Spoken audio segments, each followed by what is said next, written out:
teeter-totters that we've looked at and then apply them to the wheel, and we could have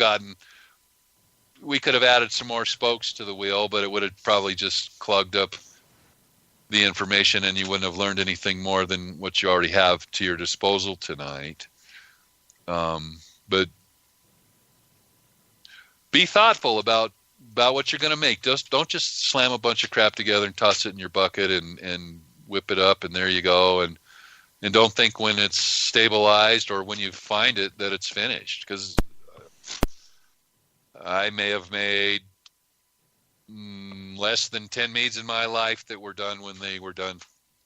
Yeah. Meaning they all need help. And maybe if we're like Master Pete and we can learn what the honey wants and we have so much knowledge before we start, I bet a lot of his probably need very little tweaking at the backside. But I could promise you this, I think most of us, especially in our earlier parts of our career, I would say if you understand the science we've taught you in the last couple months and you don't go outside of that, you should easily be making meads that are going to score 35 or above. It's like everything else. There's a big difference between 36 and 38, and there's twice the difference between 38 and 39. But if you can make out of the pot a 35, if you start learning some of these other things, you should be making meads in the 40s within your. Well, it depends on how much you make, right? If you make 2 batches a year, you're a little further behind the guy that makes 25, and he's behind the guy that made 100 batches this year. But they're all ahead of the one who lets her airlocks go dry. Yeah. Or pitch all their shit in the bucket and put it in the closet for a year. Pitch and win. You know, I've had a couple of those turn out really well. I don't know if they win anything, but they turn out really well. They do occasionally, they do occasionally come out well. I've done that myself, but you're right. That's true. There were good meads that were made in the past with no understanding of science whatsoever, but what I'm saying is... For years, there wasn't any resources. Remember, I'm old. But now that we know better, there's no reason to risk that much money. Exactly. I've given you guys the very best. I've given you the very best that I have. And it's not rocket science. There definitely is some science you need to learn, but hopefully we've moved past that. And now if you start playing with the teeter-totters on the wheel, you're going to learn. So make your mead with some intention and some thought. Think about it. I want to use this because why? Or you go, well, okay, if I use this, I'm going to need something else. And not all that goes up in the front end. Probably a lot of it doesn't. Yeah. But you might be surprised at where you're at now. You might be surprised that a lot of this can be accomplished, at least began on the front end, and then fine-tuned on the backside. So, with that said, do we have any other questions? Not at the moment, no. Okay. Oh, Gandalf, don't make any adjustments to your meads. On the front side of things, and here's why.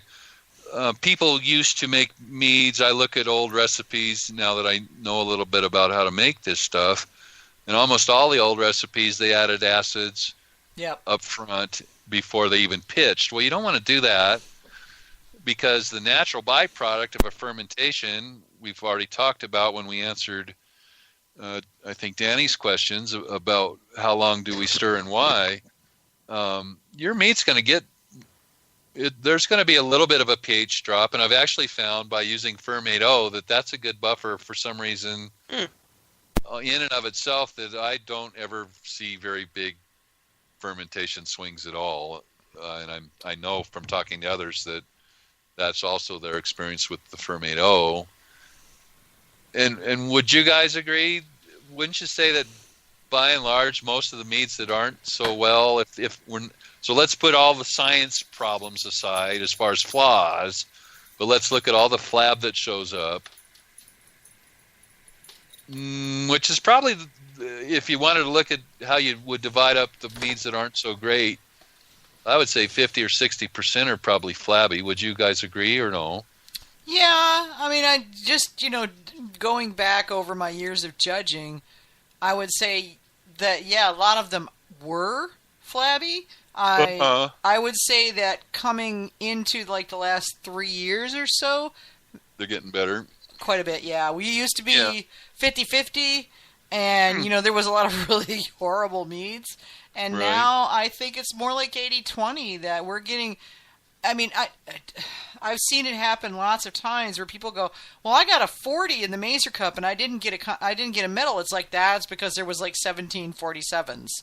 I know, right? Yeah, I mean, the hard part isn't deciding whether your mead is good or not. It's deciding whether it's good enough to get a medal because there are that many good meads, and that says a lot. That yes, we are coming home. Yes, we are finding our way. Yes, we are realizing and learning the tools to make really amazing mead. And I mean, I've tasted some meads that are like they blow me out of the water. And I've tasted a lot of meads, a lot. Yeah.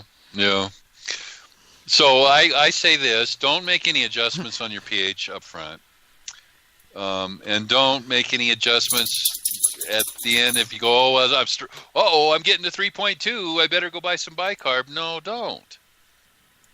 Just don't. If it stalls out, then add some. But chances are, I just don't think it's going to happen. Not for a pH issue. There's other reasons why things stall. But I think it's one of the misinformations that's alive and well out there that not every yeast strain dies. Trust me, not every yeast strain goes to sleep at 3.2, or I don't even know any that go to sleep at 3.0. Yeah, but some of them can make real stink if they're not happy about the acidity. RC212 is one of those for me. Oh, yeah. I will never use that one again. Oh, I will, but the thing is, I know it's a whiny pants yeast, so I make. But doesn't that also ask for a lot of food too? I mean. Oh yeah, it does, but it's also, I knew I fed it enough, but the acidity and I used it for red currants and red currant. Well, I used too many red currants, so it was extra acidic. So that's pretty much the only thing I will definitely check the pH of before I'm going, and I think red currant's about the only thing I've ever really had to do pH adjustment on. And did you do them up front, or did you just wait and see if you needed them? At pitch, it was already down to 3, so I'm like, I should bump that up a little bit. Yeah. See, I've never had one that was that low at pitch. Yeah, it was. It was already maybe it might have been 3.2, but it was definitely lower than I wanted it. So yeah, I did bump that up, and it's a good thing to have in your toolkit if you need it, but don't use it unless you need it.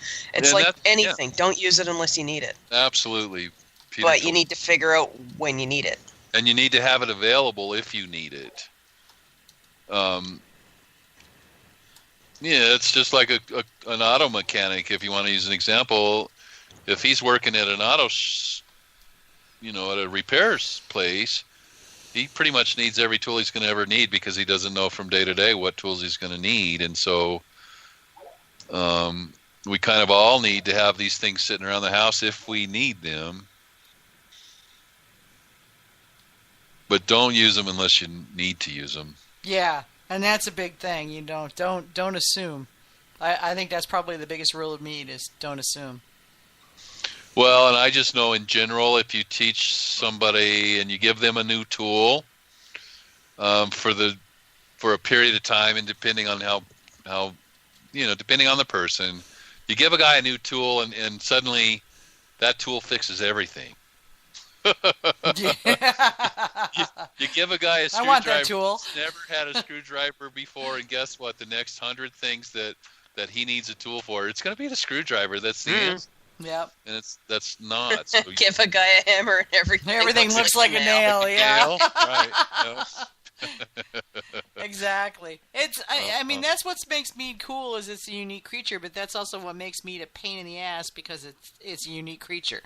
And but that's the fun part of it all. It is, yeah. It's the puzzle, and as long as you're okay with the puzzle, it's all fun.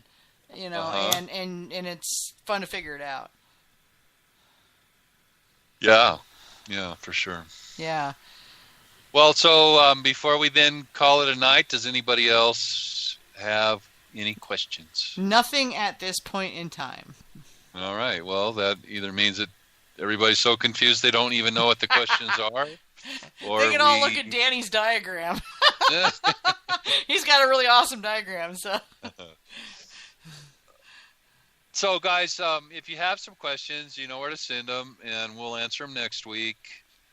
Yep, we will. Got Mead Live at gotmead.com, or use the form on the website under the Got Mead Live link. So. Right, and I'm also Squatchy over on the forums if you want to post something there as well. We really want to help you guys as best we can, and I just don't know everything for sure, but I want to help you as much as I can. And I know that's everybody's thoughts here on the program tonight, huh, guys? Yeah. It sounds... Yep. I mean, I think there's been a lot of good information. I hope you guys are taking notes, and if not, this is recorded, so you can listen to it again and again and again. And again and again and again. And again and again and again, yeah. However many times you need to get it all down.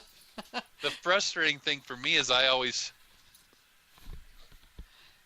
Sorry if any noise is coming over. The puppies of the apocalypse are climbing in my lap. We're all our worst critics, right? And I don't feel like I have done as well as I had hoped to tonight, but... I hope you guys learned, and if you have more questions, come on and let us know. Well, Jaden just said his brain's full, must defrag, so I think you did your job. Yeah, I think you did. Yeah, I think you did okay. You know, the most important thing I've found is if you tell somebody the why, they don't have to create it for themselves. And if you tell somebody the why, they'll usually end up doing what you tell them. If you just tell, okay, well, you need to do this, and you stop there, when you walk away, they go, well, I don't really know why I need to do this, so maybe I don't really need to do it, and they stop. I'm a big believer in that. Give a man a fish, he eats for a day. Teach a man to fish, he eats for a lifetime. That's right, and then if you can teach the guy what the fish eat, then they catch even more fish, don't they? Exactly. So, yeah, y'all, I mean, the lesson here is don't be afraid to play, don't be afraid to experiment, and know that mead is an infinite possibility. There is no box here, you know? Even failure is learning. Yeah. Yes. Know this, you guys. We're going to, I expect, I'm pretty sure I'm going to be doing this until I die. And none of us learned how to walk or talk or play sports or do any of the things that we do well now when we were a baby. Mm-mm. And I feel like I've gotten pretty good in 3 years, but every time I think, wow, where in the hell am I going to be in 10 or 15 or 20 years from now? That just makes my whole insides kind of swell up, smile. Hopefully alive, and I'm just going to keep ticking. That's the thing. I told somebody earlier in the thing that I'm going to hit 3 figures to die trying, whatever, you know. Yeah. Mm-hmm. Die trying, yep. Yeah. That's what most of us do. Exactly. So, all right, we're coming on 3 hours now, Mr. I like to keep the show shorter. Well, I know, but it didn't seem like we could really make the show too much shorter. No. I think you did great. I am totally with you. I'm just giving you a hard time. Just teasing you. Just giving you a hard time, yeah, because you're always picking on us because we go long. So. Well, we're all so busy. We don't have a lot of time just to listen to, and I love you guys, but we don't have a lot of time to listen to endless chatter, right? When we're trying to. This was pretty info dense, I think. Yep. Yeah. Well, awesome, and I expect from time to time we will come back, and I mean, you know, if you guys have real life issues, then when better than to actually take one of your real life issues and explore the different options that we have, and then let you set out to determine which ones you want to employ, and then you can get back to us and teach us what you learned, and we can all grow together in this whole thing. Exactly. And the meat industry is a collaborative one. A rising tide floats all boats. If we help each other, then we all get better. I was the one who started that conversation. Yeah. The rising tide. Yeah. But and know this though, at some point, I've been involved in a few other things that kind of were from the very grassroots. Trust me, at some point